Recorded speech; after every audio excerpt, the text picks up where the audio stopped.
Good morning friends. ये हम अपने बीएफएम में जो लास्ट मॉड्यूल बी का जो लास्ट टॉपिक है दैट इज यूनिट 15। ठीक है, ये मॉड्यूल बी में है। इसको आज स्टार्ट करते हैं। Basel 3 framework and liquidity standard. इसमें छोटी स्लाइड है, सिर्फ 7 स्लाइड है। देखते हैं इसमें क्या हो सकता है। इसमें दो इंपॉर्टेंट चीजें हमें पढ़नी है, तीन। एक तो लिक्विडिटी कवरेज रेशियो, मॉनिटरिंग के कौन कौन से टूल है, और एनएसएफ। ठीक है, NSFR net stable funding ratio, LCR पढ़नी है। और एलसीआर के जो है ना लिक्विडिटी रिस्क के मॉनिटरिंग टूल्स कौन कौन से। ठीक है, और देर आफ्टर जो सम अप्स है वो आप खुद से करेंगे। आइए फ्रेंड्स स्टार्ट करते हैं। ऑब्जेक्टिव्स वही है, chapter to understand Basel 3 framework on liquidity standard, liquidity coverage ratio, liquidity risk monitoring tools, LCR disclosure standard and NSF. देखिए इंट्रोडक्शन में क्या है। Basel 3 International Framework for Liquidity Risk Measurement, Standards and Monitoring was issued in the December 2010। ठीक है, किसके लिए? For prompting A more resilient banking structure sector के लिए लिक्विडिटी रिस्क मेजरमेंट के पर जो है ना बेसल 3 ने एक फ्रेमवर्क जारी किया था 2010 में। तो Basel committee prescribe 2 minimum standard, 2 minimum standard दिए थे उसने, एलसीआर एंड एनएसएफआर, और funding liquidity to achieve 2 separate but complementary objective. दो ऑब्जेक्टिव क्या क्या थे? While the LSR promote short term resilience of the bank to potential liquidity disruption by ensuring that they have sufficient high quality HQLA। ठीक है ना, LCR किसको करता है? प्रमोट करता है HQLA को, शॉर्ट टर्म। ठीक है, survive an acute stress scenario lasting for 30 days. NSFR promote किसके लिए है? Resilience over longer term time horizon by the requiring bank to fund their activity with the more stable sources of funding on an ongoing basis। ठीक है, तो ये क्या है? 30 days के लिए जो है HQLA को, हाई क्वालिटी लिक्विडिटी को प्रमोट करता है। ठीक ना, LCR। और NSFR किसके लिए है? ग्रेटर देन 30 डेज के लॉन्गर टाइम पीरियड के लिए जो लिक्विड्स होते हैं उनको प्रमोट करता है। ठीक है, अब इसके ऊपर कहता है in addition a set of 5 monitoring tools to be used for monitor of the liquidity risk exposure for bank wise also prescribed in the set document. ठीक है, 5 मॉनिटरिंग टूल्स भी हैं। पहला कौन कौन सा है देखते चलिए। ऑब्जेक्टिव्स जो है इसके, LCR standard aims to ensure that the bank maintains an adequate level of unencumbered HQLA। unencumbered क्या हुआ कि मतलब फ्री हो। ठीक है ना, that can be converted into cash to meet it liquidity needs for a 30 calendar days. LCR किसके लिए है? ये इंश्योर करता है कि बैंक एक मेंटेन करे HQLA जो अनइनकवर्ड हो, कहीं कहीं रखा हुआ नहीं हो, जिसको हम इजीली कैश में कन्वर्ट कर सके। किससे? With in 30 calendar day time horizon under A significantly severe liquidity stress scenario specified by the supervisor। At a minimum, the stock of a liquid asset should be enable the bank to survive until 30 of the stress test scenario, by which time it is assumed that appropriate corrective action can be taken। Scope क्या है? With a start with the LCR, the monitoring tools would be applicable for Indian banks। किसके ऊपर है applicable? Indian banks के ऊपर है। At whole bank level only, on the standalone basis, including overseas operations through branches, our bank should endeavor to move over the meeting the standard at consolidated level also। ठीक है, for foreign banks operating as a branches in India, the framework would be applicable on a standalone basis। ठीक है, LCR किसे बोलते हैं? Total जो आपका HQ, sorry friends, इसका जो फॉर्मूला होता है लिक्विडिटी कवरेज रेशियो का, आपके पास स्टॉक कितना है HQLA का डिवाइडेड बाय टोटल आपका net cash flow. Net cash flow जो होगा आपका कितना है 30 डेज में, 30 कैलेंडर डेज में, इंटू 100। इसी को बोलते हैं, ये क्या होना चाहिए? ग्रेटर देन 100% से ज़्यादा होना चाहिए। ठीक है, ये greater than and equal to 100% से ज़्यादा होना चाहिए, तो उसे लिक्विडिटी कवरेज रेशियो बोलते हैं। LCR coverage, LCR requirement is binding on bank from, LCR जो है वो बैंकों के ऊपर 2015 से बाइंड मतलब लागू हो गया था 1 जनवरी 2015 से, ठीक है। However to provide the transition time for the bank, Reserve Bank of India has permitted a gradual increase in the ratio starting with the minimum 60%।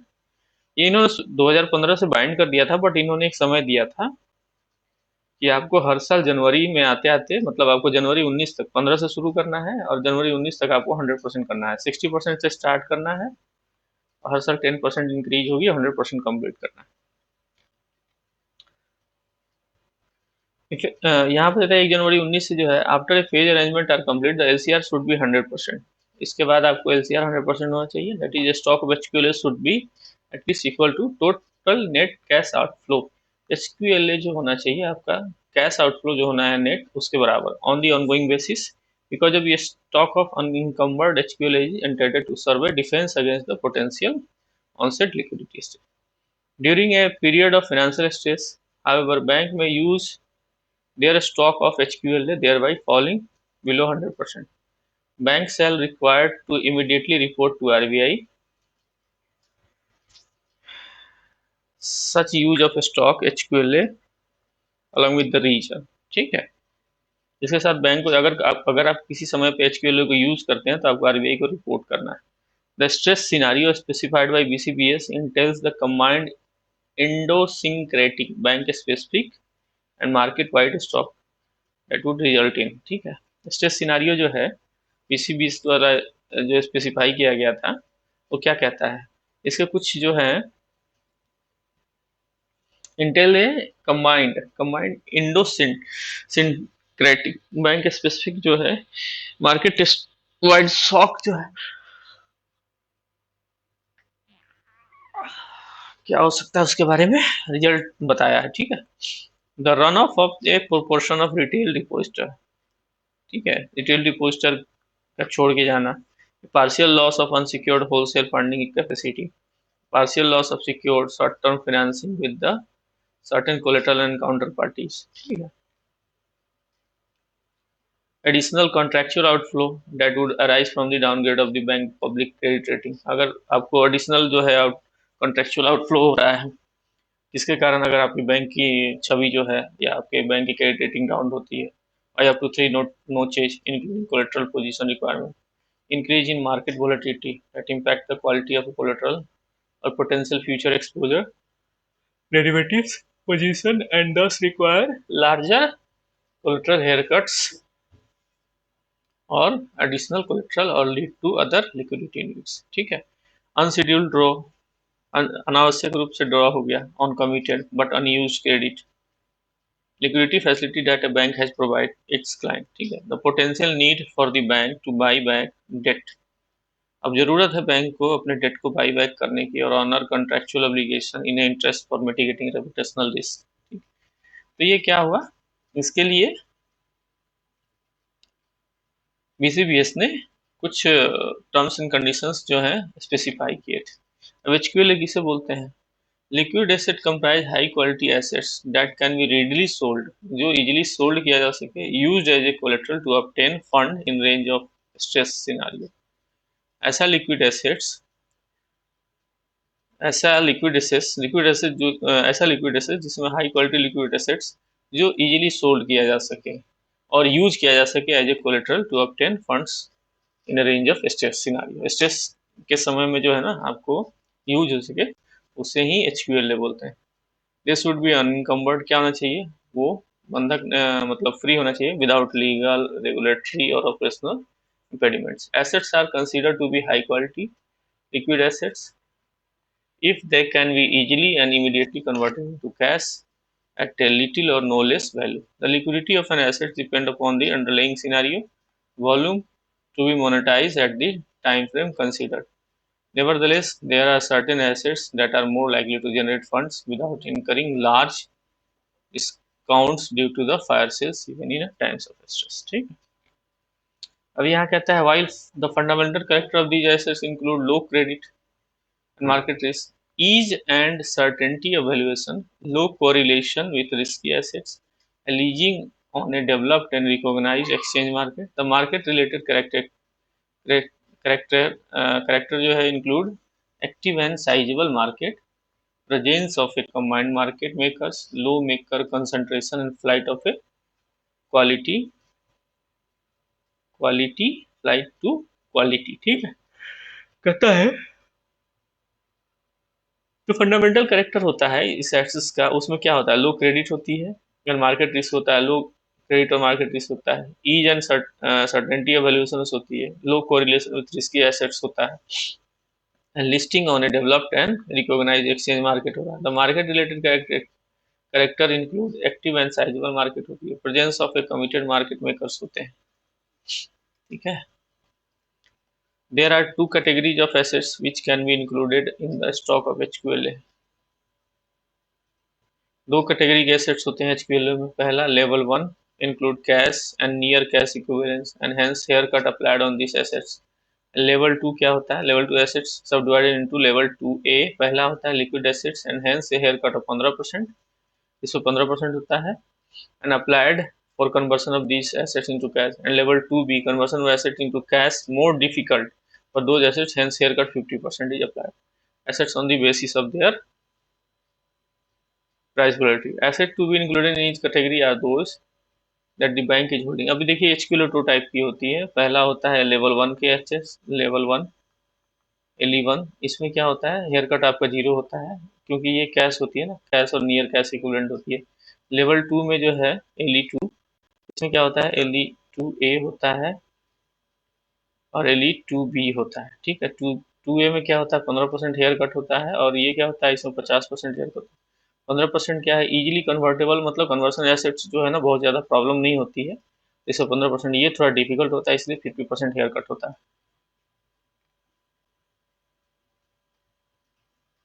तो यहाँ कहता है it is expected that the bank hold more of level 1 HQLA, मतलब cash वाली जो है ना, cash और near equivalent cash.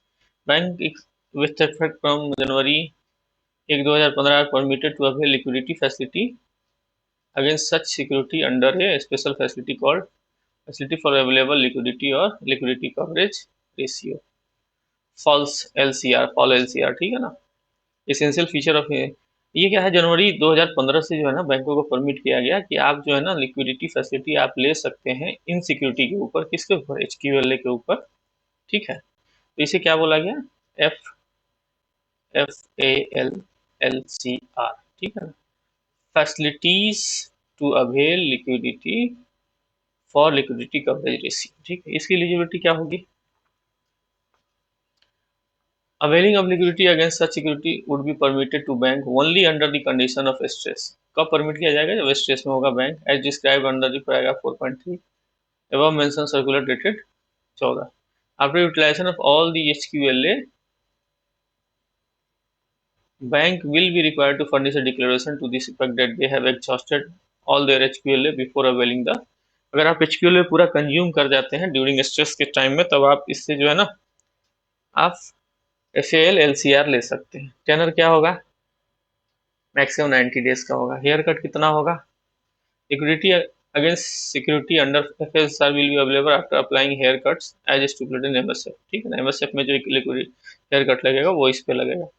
Facility rate क्या होगी, rate of interest of the fund avail under this facility will be 200 basis point above the lap plus 200 basis point. ठीक है, इसके लिए फॉर द 90 डेज और decided by RBI from time. अब यहाँ पे एक चीज कहता था, asset allowed as a level 1 high quality HQLA for the purpose of computing the LCR of a bank inter alia include government security in excess of minimum SLR requirement within the mandatory SLR requirement, government security to the extent allowed by the RBI under the marginal standing facility, 22% of the bank entity। यहाँ देखिए the assets allowed as HQLA 1, ठीक है ना, और the purpose of computing LCR, LCR के purpose के लिए जो HQLA आप लेते हैं तो उसमें क्या होता है, इंक्लूड गवर्नमेंट सिक्योरिटी होता है in excess of minimum SLR। ठीक है, मिनिमम SLR को हटा के जो गवर्नमेंट सिक्योरिटी में जो ना आप एक्सेस आपने जो है इन्वेस्ट किया है वो होगा, and within the mandatory SLR requirement government security to extend allowed by the RBI under the MSF। अब इसमें जो है 2% है NDTL का, under facility of avail liquidity for the liquidity coverage ratio presently 9% of NDTL। Government वाली क्या है, वो 2% है एनडीटीएल का, ठीक है ना, जिसमें एसएलआर जो है के ऊपर की जो आपकी एडिशनल जो इन्वेस्टमेंट है सो गवर्नमेंट सिक्योरिटी की। दूसरा क्या है, आपने एफएल एलसीआर के लिए जो लिया है वो एनडीटीएल का 9% मैक्सिमम हो सकता है। तो for this purpose bank should continue to value such record government security within the mandatory SLR requirement at a current market value. Current market value पर उसको क्या करना है, लेना है, irrespective of the category of holding the security at STM, LTL maturity, FS और HFT, ठीक। अब यहाँ पे देखिए कैलकुलेशन ऑफ एलसीआर कैसे करते हैं। एलसीआर का कैलकुलेशन का क्या फॉर्मूला है, as stated in definition LCR it is ratio between two factor the stock of SQLA. अब इसमें क्या है, एचक्यूएलए जो होती है एंड नेट कैश फ्लो, जो नेट कैश फ्लो आपका है कितना 30 डेज में, 30 कैलेंडर ईयर में आ रहा है, आपका कैलेंडर डेज में आ रहा है, तो इसे ही हम एलसीआर कहते हैं। Therefore computation of LCR bank will require calculation of numerator and denominator in ratio as per the detailed RBI guideline. अब देखिए लिक्विडिटी रिस्क मॉनिटरिंग के कौन कौन से टूल्स हैं। In addition to the two liquidity standard, the Basel III framework also prescribes 5 monitoring tools. 5 monitoring tools हैं metrics for better monitoring and bank liquidity position. These metrics along with their objective and prescribed are under। देखिए आप यहाँ पे liquidity के monitoring के क्या कौन कौन से टूल्स हैं। पहला contractual maturity mismatch, contractual maturity mismatch profile identify, contractual maturity mismatch profile identify the gap between the contractual inflows and outflows, or liquidity for defined time bands, ठीक है। These maturity gaps indicate how much liquidity of a bank would potentially need to be raised for each time bands if outflow occurred at the earliest possible date. The metric provided insight into the extent to which the bank rely on the maturity transformation and एक contractual maturity mismatch क्या करता है, identify करता है किसका, gap between the contractual inflow and outflow, ठीक है, of A liquidity और ए डिफाइंड टाइम बैंड, ठीक है। तो these maturity gaps जो गैप्स हैं indicate how much liquidity of a bank would potentially need to raise each time bands. अब आप अगर दोनों के बीच गैप आया या गैप आने वाला है तो उसके बीच में कितनी आपको लिक्विडिटी रिक्वायर होगी, उसके लिए मैच्योरिटी मिसमैच गैप का जो है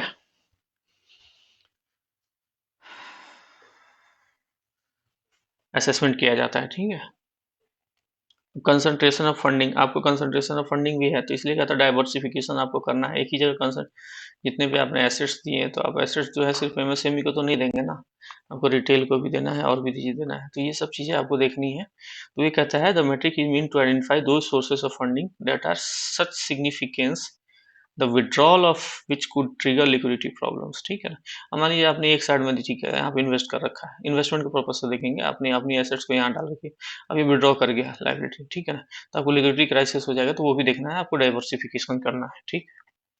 अवेलेबल अनइंकम्बर्ड एसेट्स आपके पास कितने हैं, पहला क्या हो गया आपकी मैच्योरिटी मिसमैच को देखना है, दूसरा क्या है कंसंट्रेशन ऑफ फंडिंग नहीं होना चाहिए, तीसरा क्या है अनइंकम्बर्ड एसेट कितने हैं कि जो आपको स्ट्रेस के समय जो है ठीक है काम आए, तो वो देखना है। Use as a collateral to raise additional secured funding in secondary market and at a central bank, ठीक है। उसके बाद नेक्स्ट क्या है LSR by significant currency, while LSR standard is required to be met on single currency in order to better capture potential currency mismatch, the LCR in which significant currency need to be monitored, ठीक monitor करना है।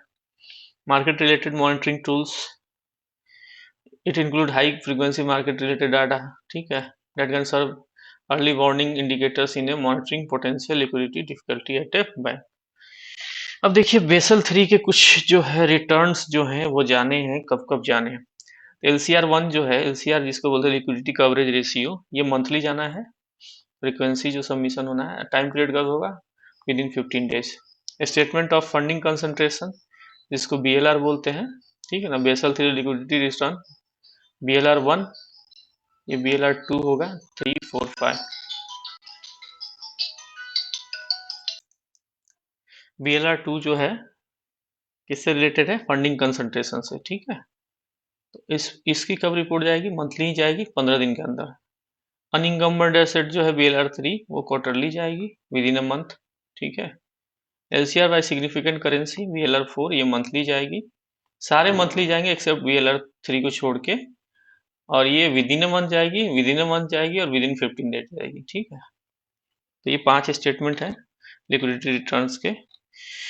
LCR disclosure standard क्या है ये देखिए, bank are required to disclose information on their LCR in their financial statement under notes to accounts। ठीक है, starting with the financial year March 31, 2015 for which LCR related information needs to be furnished only for the quarter ended 31 March 2015। However, in subsequent annual financial statement, the disclosure should cover all the 4 quarters of a relevant financial year। ठीक है, उसके बाद एक आता है NSFR, net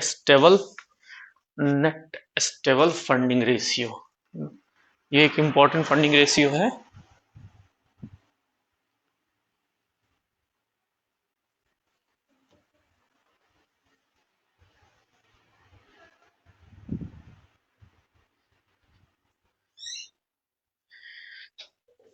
ये कहता है ये रेशियो क्या होता है, the ratio aims at A promoting medium to long term structure funding of assets and activities of a bank। ये किसको प्रमोट करता है, medium to long term structure funding of assets and activities of a bank. BCBF aims to trial this ratio from 2012 से इसने BCBS ने trial किया था, but इन्होंने 2018 में मैंडेटरी कर दिया। RBI release draft guidelines on NSFR on 2015। तो ऑब्जेक्टिव क्या है एनएसएफआर का, नेट स्टेबल फंडिंग रेशियो की ऑब्जेक्टिव क्या है,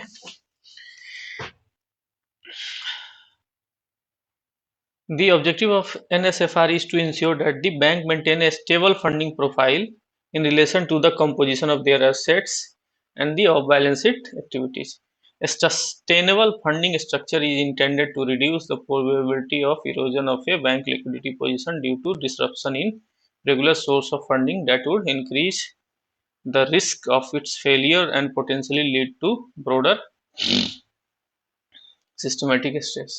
ठीक है, the NSFR limit over lines with on short-term wholesale funding encourages better assessment of a fund risk across all on and on off balance sheet items। ठीक है, and promote funding stability। The Reserve Bank proposed to make NFSR applicable to bank in India from 2018। ठीक है, 1 जनवरी 2018 से